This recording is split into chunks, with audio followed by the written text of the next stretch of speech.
What is correct, like everyone? This is Hsr'S coming back at you with another Honkai Star Rail video, and today we will be summarizing what the version 4.3 stream had to offer. It is a little shorter this time, only 37 minutes, but if you cut the 5 minutes off here, I guess it would be 32 minutes. But it was some really cool stuff in here, so let us get right into it.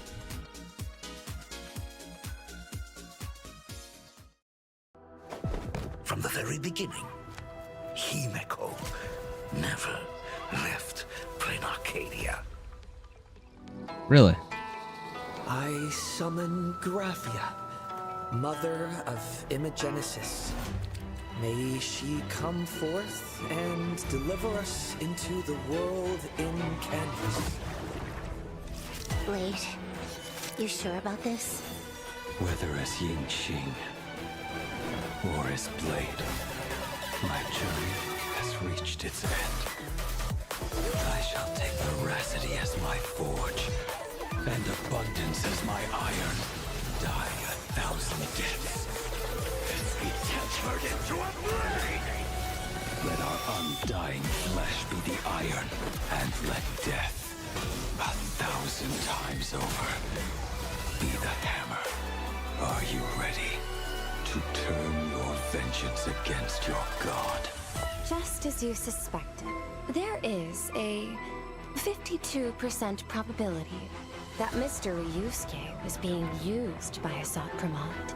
If the world's end isn't the tavern, then what is it? Come forth. Demonstrate your defiance. Whether we chose this path or were forced onto it, leave no room for regret. O denizens of this Arcadia, lost in its splendor. They're gonna be a Himeko boss? Was I, Hsr'S, who delivered every promise of beauty to this Arcadia in advance. Now, please indulge these long overdue surprises. Pretty good trailer. First code, here you guys are. You make sure to punch these in as soon as you can, because, you know, they do expire very quickly. Real quick, I want to freaking go back. Why was this dude aura farming, bro? Let me find it. This motherfucker right here, dude. The aura farming so hard. Hey, it looks fire, though. I'm not gonna lie. This looks like they're standing on the moon. Anywho. Jump ahead. Yeah, I mean, they're just talking about like the story of what's gonna be for 4.3. This art piece right here though looks really freaking good, man. Okay, it is really unfortunate with the whole timing of 4.3 and 4.4 because I love Blade, I love Himeko, but I cannot in good faith pull for them with the Fate collab having a part 2. Like, I just can't.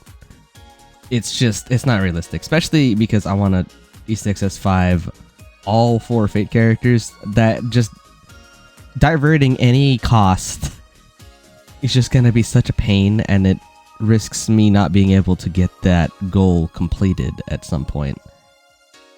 So it's unfortunate, but maybe on like a future rerun we'll pick up Blade and then we'll pick up whoever else I end up skipping during this time frame, which, you know, a bit unfortunate, but yeah. So we got the little Blade trailer here.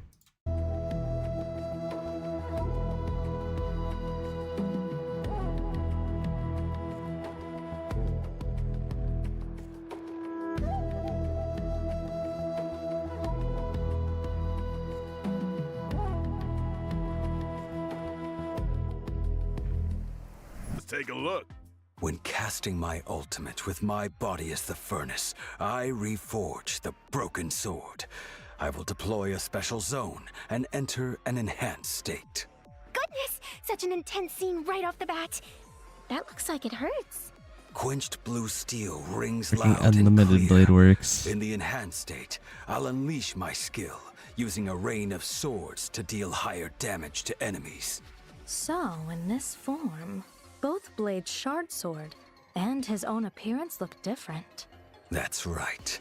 In the enhanced state, I'll manifest my wrath laid bare, and my ultimate will also be replaced by another form. No longer troubled by the past, no longer bound by Mara. Dude, that's it's pretty freaking sick, man. The sword's like orbiting him, man. Oh, that looks freaking awesome. Really is unfortunate timing though. Like I would have just considered pulling for him because he seems to be like an all-rounder, and I love all-rounder characters in these types of games. But gotta skip him. Replaced by another form. No Look at that. longer troubled by the past, no longer bound by Mara. My sword points at the abundance, and I am wreathed in flames. Ooh, burn this broken shell, and you will serve as the tempering fire. You're all invited here to savor the picturesque sight. Wait, why are you still inviting everyone to enjoy the view? Hey, that line's practically a staple of the show by now. Oh, right. Let me also add this. When Mortenax Blade Zone is deployed, all enemies are afflicted with a debuff and take increased damage. While the zone is active, every time an ally attacks an enemy, it inflicts a debuff on the enemy. This also grants Mortenax Blade a special charge. Once the charge is full, Mortenax Blade will automatically unleash his skill once and regenerate extra energy. No, and the skill is considered a follow-up attack. And when I use my technique, I will attack all enemies within range, and after entering battle, taunt the corresponding targets, while reducing my own damage taken. 10,000 sorrows from one broken dream. Now, it's time to... Huh. Taunt is actually pretty cool. Alright, we're gonna get into the banners now. Okay, so for phase 1, we got Blade himself. Cone doesn't seem like... This is not Dance Dance Dance, is it? No. Right? I saw Hook. That's kind of... I don't know why I can't remember the freaking design of it right now. Normally I'm really good at this. Anyway, cones don't seem anything crazy. And then... I mean, Ting Yun's good, but I mean, I'm sure most of you guys have most of the 4 stars E6, if not really close to it. And this kind of sucks as well. This is another reason why it's really unfortunate with the timing of the Fate collab, because Yao Guang's running and can't really skip her. Phase 2 we get Cyrene's first rerun, which again sucks because I want to E2 her just for the Chrysos Heirs teams, but I just, again, in good faith, I am not allowed to divert costs right now. And then Phainon as well. I want to E2 him. Really, really good patch in terms of pulls. Like, each of the 4 characters has real reason to be pulled depending on your freaking account, but I don't know. Gift of Tempered Blade. Limited time. You're gonna force me to freaking spend for this, aren't I? Well, maybe... I didn't know they were gonna attach a cosmetic to it. I actually kind of do care about this. Special Gift of Tempered Blade event! After getting the limited 5-star character, Mortenax Blade from a warp, you'll receive free Trailblaze fashion for a brand new slot! Karmic Fire of the Distant Shore. Huh? Trailblaze fashion for a brand new slot? I actually noticed that divine ring during the combat showcase earlier. Just like the wrath laid bare, the karmic fire of the distant shore symbolizes casting aside obsessions and letting go of the past. Interesting. Okay, well... I mean, I don't know. I mean, this is the negative with this, bro. We literally just had a freaking paid event. I know a lot of you are going to be going for Blade. And I guess I will now because I feel like my hand's being forced with this cosmetic. This is limited time, which makes me think that it's not going to be an Angels of Delusion from Zen listing, as in you get the character at some point and you get this. I think it's only available during that time, which I freaking hate, to be honest. Because we literally just had a paid event this patch. Having it the next patch is kind of ridiculous, I'm gonna be honest. Hopefully it's not that, and it's something like the Angels of Delusion where you get all 3 of them and then you get the little background like at any point. Hopefully that's what it is, but I mean, we'll see. Second code's this. For you to punch that in. So there's that. Next up, we have. I guess they're still going. Dang, how long was this little segment? 5 minutes? Golly. Well, I guess they're showing the third code here as well, so you guys handle that.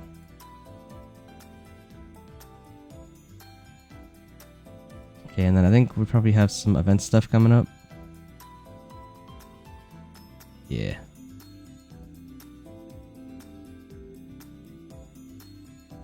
That's one of the events, seemingly. Oh, it's guys, it's gonna be like a little arcade thing. Yeah, it is. That's kind of cool. I was wondering if we were ever really gonna see something with these starships, but I guess we actually are getting some stuff. Cool.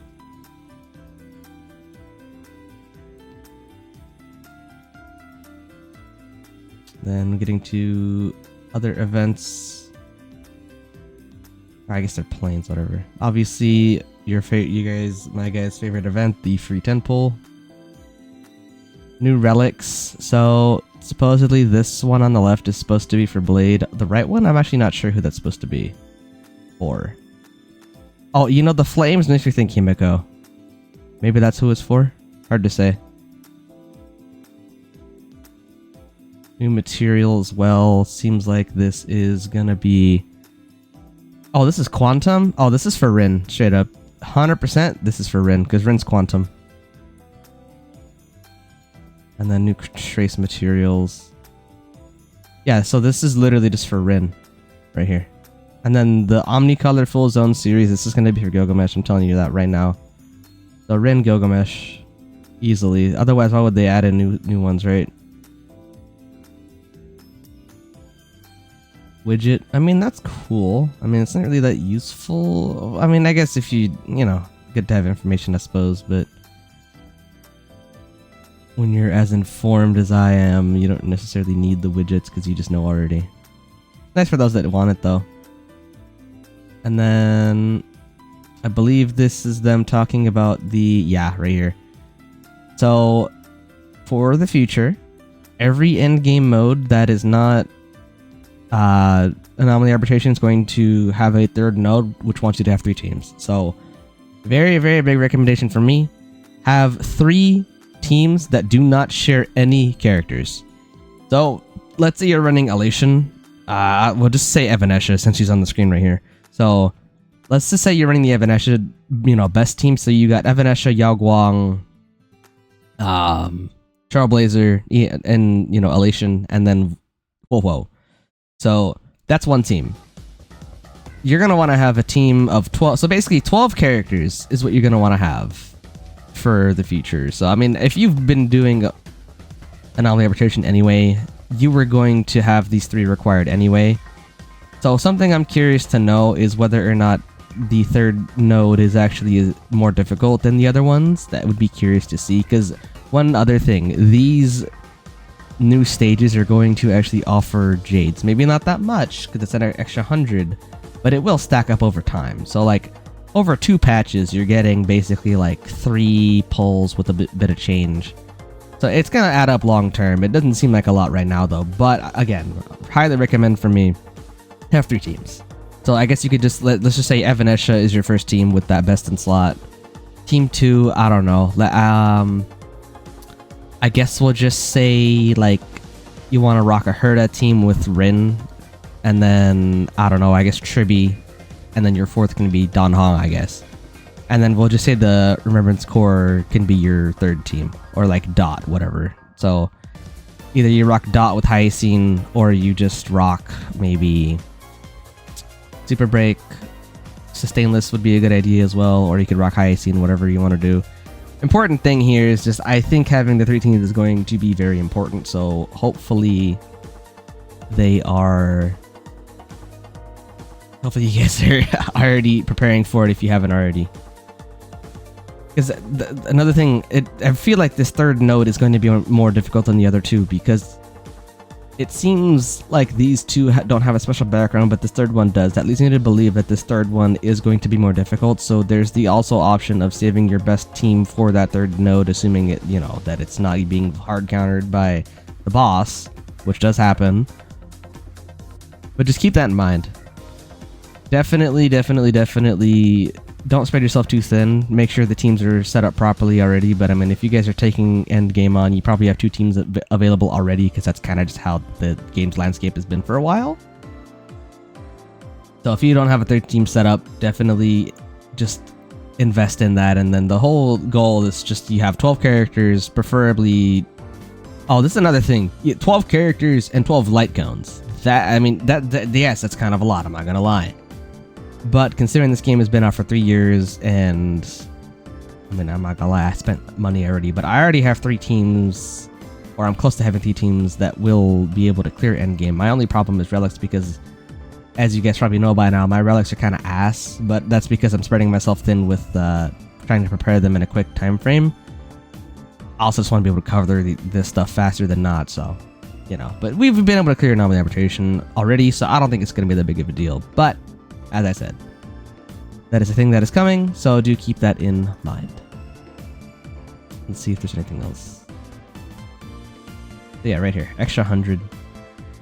Okay, yeah, this probably is harder than the other one, because you have the regular 12, and then this seems like it's its own special thing, which is good, but it seems like it's going to be a bit harder. That is not where I wanted to click, game. Yes. Yeah, same thing here. Oh, I guess the way Pure Fiction is gonna do it is it'll be maybe the end is 3. So maybe the way they'll do it is the final stage. So it'll be like normal, right? So you clear every single. I guess that it's probably how it's gonna be. It'll be every stage will be normal, where you have to do 2 teams, and then on the very last node you can do 2 or 3 teams, but obviously the 3 teams is going to be what you want to go for. This, I mean, there's a collab with Ugreen. I forget exactly what Ugreen is at the moment, but they're collabing. Kura Sushi's also going to have a collab with Star Rail. Pretty interesting. They're doing a lot of these. Mrage is doing another one as well. They're like a jacket, or like I don't know if it's streetwear technically, but it's a jacket, Sparksy. I think they look cool, but from what I remember last time, they're pretty expensive. At least for me, at least. I'm not a huge like, oh, I have to have this piece of clothing specifically. It does look pretty cool though. I just don't see myself reasonably spending on that when I could be spending on the, you know, the game itself. They're going to Anime Expo, so I'll be there as well. I'm not sure. I mean, I plan to cosplay, but I don't have my ticket yet. My class is just finished up, so I need some funding, and unfortunately, the tickets are closing pretty soon for AX. But I'll figure out a way to get mine. The only problem is I don't know. I'm planning to cosplay as Aventurine. That's the current plan. Hopefully, I'll have enough time to get all that stuff set up. But I mean, if not, I mean, I'm gonna be there anyway. So if you guys see me, I mean, I'll probably do like a post of whatever I'm dressed up as that day. Hopefully, I can get Aventurine going though. The only problem with that is you need to prepare in advance for it. So, you know, a bit unfortunate with the timing, but that's just kind of how it worked out this time. Anyway. Holy Grail War begins anew! The average one, prodigy of the Tosaka family, and humanity's oldest king of heroes, are about to make a dazzling entrance. A king's gift or guardian's contract? A fateful night is upon us. So yeah, if you guys didn't already see it from the last video, we are getting Gilgmesh and Rin in the game finally. Gilgmesh or Archer is going to be selectable for free. One other thing I thought was really funny. So at the top left here, it says Unlimited Blade Works is the collaboration. Small problem with that. Rin is using that dagger, Hsr'S, that is from a completely different story arc. It's from Heaven's Feel, and that is not Unlimited Blade Works. It's a different way that the events can play out, basically, from that story. But for whatever reason, they gave her Hsr'S, which is from a completely different route. I'm happy for her, because I think it's freaking awesome, but it's just... I'm not sure why they called it Unlimited Blade Works, because she did not use this in that route at all. She didn't use it. I'm glad it's in the game, and it's just, I guess if anything, it shouldn't have been X Unlimited Blade Works. It should have just been X Stay Night, period. Just Stay Night. Bam. Stop it. Stay Night. I don't know why they call it Unlimited Blade Works, because she did not use this dagger at all. But she's very clearly going to be using it in her animations, because it's on her splash art. She's probably going to be using it. Anyway, that's all we got for this video. It was... honestly, it was a little bit longer than I was expecting. I was hoping to cut this down to 15 minutes, but I mean, sometimes I like to talk for a bit longer than planned, and that's just kind of how it is. If you guys are excited for any of these characters in 4.3 or 4.4, do let me know, because we have... okay, so one other thing, real quick. Ren and Gilgmesh are going to be coming out on July 24th, which I believe is later than last year. I think last year they were on one of the July, 10th, 12th, 14th, something like that. I don't think they were on the 20th last year. I'm pretty sure it was later. So they'll be out with 4.4 for Himiko Nova, Blair, Himiko Nova, and Rin and Gilgamesh are going to be out at that time frame. And then 4.3 with Blade and the other 3. But of course, do let me know between those, I believe it's 7 characters, who you are most excited for. Me personally, Gilgamesh, yes, he's gonna be free, but I mean, he's the one I'm gonna put more cost in anyway. I'm probably gonna do everything in my power to E6 S5 him, just because favorite Fate character, arguably, so kind of have to do it. Anyway, I will see you all in the next one. Laters.